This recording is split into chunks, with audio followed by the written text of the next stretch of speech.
जय हिंद दोस्तों, आप सभी का स्वागत है आपके अपने यूट्यूब चैनल जैकपुर पे। तो दोस्तों, आप लोगों का जो है क्लास 10th का स्पेशली जो है आज विषय हिंदी का मैंने कई पिछले 2-3 दिनों से जो है वीडियो अपलोड हो रही है आप लोगों का, क्योंकि एग्ज़ाम 18 फरवरी से है। तो ज़्यादा दिन नहीं है, बस 1-2 से 3 दिन बचा हुआ है। तो जितना प्रैक्टिस सेट हो आप लगा लो, क्योंकि सेम आपके एग्ज़ाम पैटर्न पे जो है आपको टोटल जो है आज आपको मैं 20 क्वेश्चन करवाने वाली हूँ। तो पूरा जो है आपको वीडियो में देखना है, सारे क्वेश्चन करने हैं और लास्ट में कमेंट में बताना है कि आपके 20 में से कितने क्वेश्चन सही हुए हैं। ओके, तो चलिए क्वेश्चन स्टार्ट करते हैं।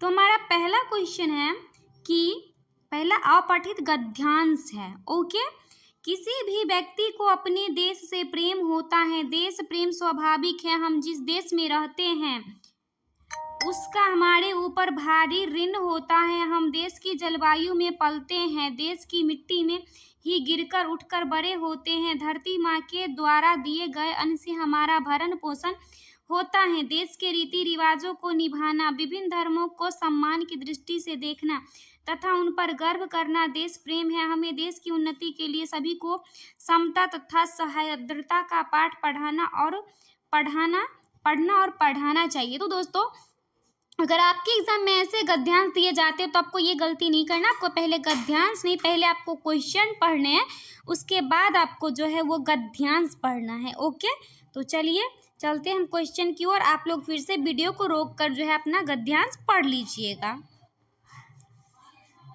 तो हमारा पहला क्वेश्चन है कि हम किसके ऋणी हैं? मातृभूमि के, स्वयं के, धन के या धर्म के? तो अभी तो हमने पढ़ा है गद्यांश में क्या लिखा, हम अपनी मातृभूमि के ऋणी हैं। अगला क्वेश्चन है मनुष्य की श्रेष्ठता की। गंदे हो जाते हैं, मिट्टी के साथ लथपथ हो जाते हैं, गिरकर उठकर बड़े होते हैं, इनमें से कोई नहीं। तभी आपने पढ़ा होगा तब को याद होगा कि मनुष्य की श्रेष्ठता गिरकर उठकर बड़े होते हैं। अगला क्वेश्चन है हमारा, मैं इसको थोड़ा छोटा कर लेती हूँ क्योंकि अगले स्लाइड में जो क्वेश्चन का 2 ऑप्शन चला गया है। क्वेश्चन है कि हमारा भरण पोषण किसके द्वारा होता है? दान से, मिले अन्न से, धरती माँ के द्वारा दिए गए अन्न से। विकल्प ए और बी दोनों या इनमें से कोई नहीं। तो अपने गद्यांश पढ़ा होगा तो आपको क्या वहाँ लिखा था कि हमारा जो भरण पोषण है वो धरती माँ के द्वारा दिए गए अन्न से होता है।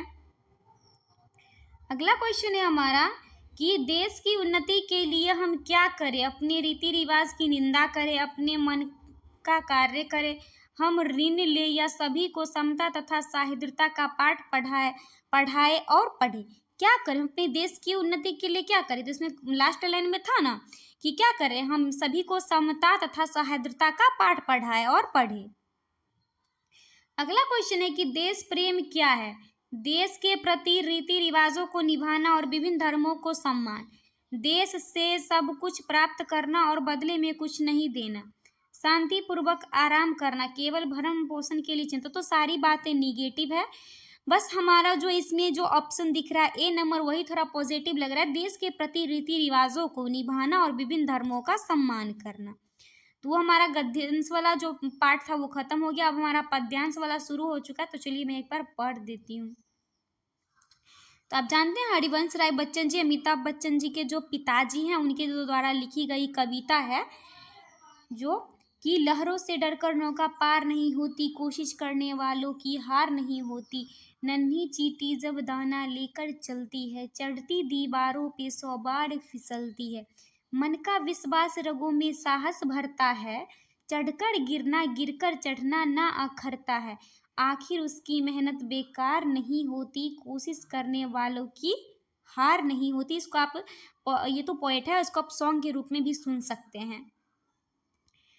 मन का विश्वास रगों में साहस भरता है, चढ़कर गिरना गिरकर चढ़ना ना अखरता है, आखिर उसकी मेहनत बेकार नहीं होती, कोशिश करने वालों की हार नहीं होती, डुबकिया सिंधु में गोताखोर लगाता है, जा जाकर खाली हाथ लौट कर आता है, मिलते नहीं सहज ही मोती गहरे पानी में, बढ़ता दुगना उत्साह इसी हैरानी में, मुट्ठी उसकी खाली हर बार नहीं होती, कोशिश करने वालों की हार नहीं होती। तो ये तो है, आपको बिल्कुल आसानी से आपको गद्यांश अच्छा से समझ में आ गया। तो चलिए इसके बेसिस पे हम क्वेश्चन देखते हैं। किससे डरकर नौका पार नहीं होता? नदी से, लहरों से, लोगों से या खुद से? तो अभी हमने पता है कि लहरों से डरकर नौका पार नहीं होती और कोशिश करने वालों की हार नहीं होती। उसके बाद है, नन्ही चींटी दाना लेकर कहाँ चढ़ती है? दीवार पे, पहाड़ों पे, छतों पे, कहीं नहीं। तो क्या है? नन्ही चींटी जब दाना लेकर चलती है, चढ़ती दीवारों पे, 100 बार फिसलती है। तो क्या हो जाएगा? दीवारों पे। अगला क्वेश्चन देखते हैं दोस्तों। मन का विश्वास रगों में क्या भरता है? तो मन का विश्वास रगों में साहस भरता है। गिरकर चढ़ना, चढ़कर गिरना, मतलब चढ़कर गिरना, गिरकर चढ़ना, ना अखरता है, यानी कि साहस। सिंधु में डुबकियां कौन लगाता है? चींटी, लहरें, गोताखोर, कभी। तो जो डुबकियां लगाते हैं, जो समुद्र के अंदर में जो है खोज करते हैं, तो उन्हें गोताखोर कहते हैं। क्या कहते हैं? गोताखोर। Option C. डुबकियां सिंधु में गोताखोर लगाता है, जा जाकर खाली हाथ लौट कर, लेकिन उसकी मुट्ठी हर बार खाली हो, ऐसी नहीं बात है।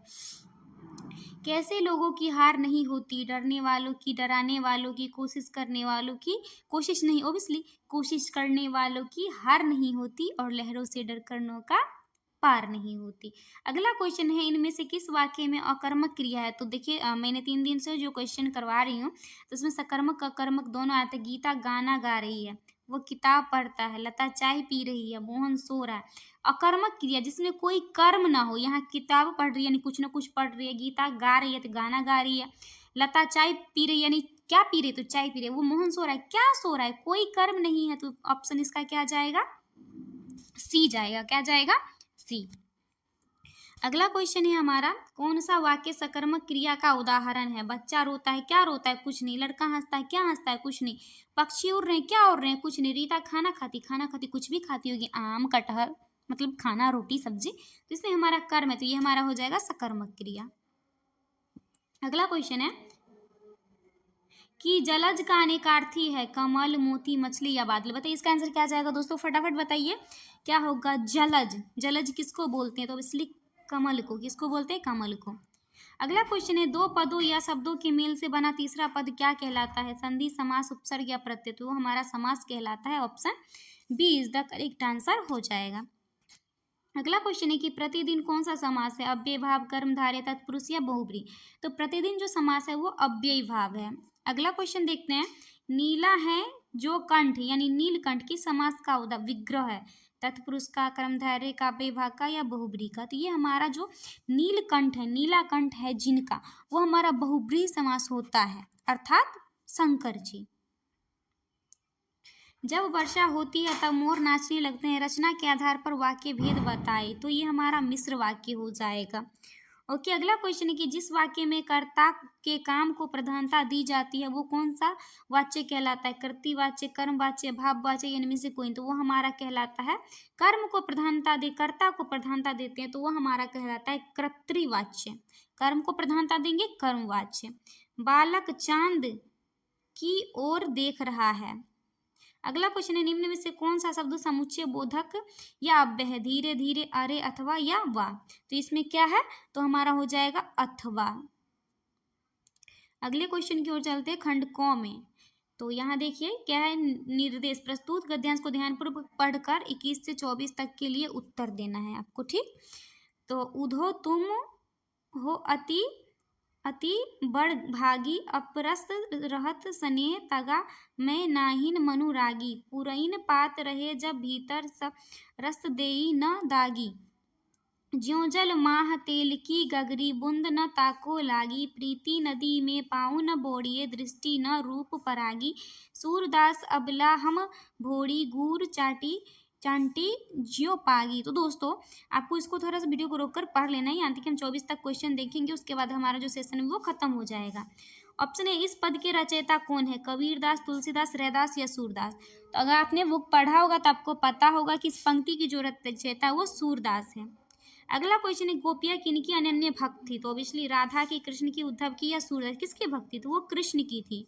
अगला क्वेश्चन है, पुरैन पात का क्या अर्थ होता है? पीपल का पत्ता, केले का पत्ता, कमल का पत्ता या कदम का। तो वो होता है हमारा कमल का पत्ता। लास्ट और आखिरी क्वेश्चन की, गोपियों ने उद्धव के व्यवहार की तुलना किससे की है? खुई हुई खुर खाई हुई चींटियों से, दीपक और बाती से, कमल के पत्ते और तेल के मटके से, फूल और भौरे से। तो किससे की है? तो इसका आंसर आपको कमेंट में बताना है और ज़रूर बताइएगा कि आपके 20 में, तो वैसे तो मैंने शुरू में बोला था 20 क्वेश्चन ही कराऊंगी, बट मैंने 24 क्वेश्चन करा दिया है। तो आप लोग को डेली क्वेश्चन होगा जब तक आप लोगों का एग्जाम है। तो चैनल को सब्सक्राइब कर लीजिएगा and thanks for watching the full video.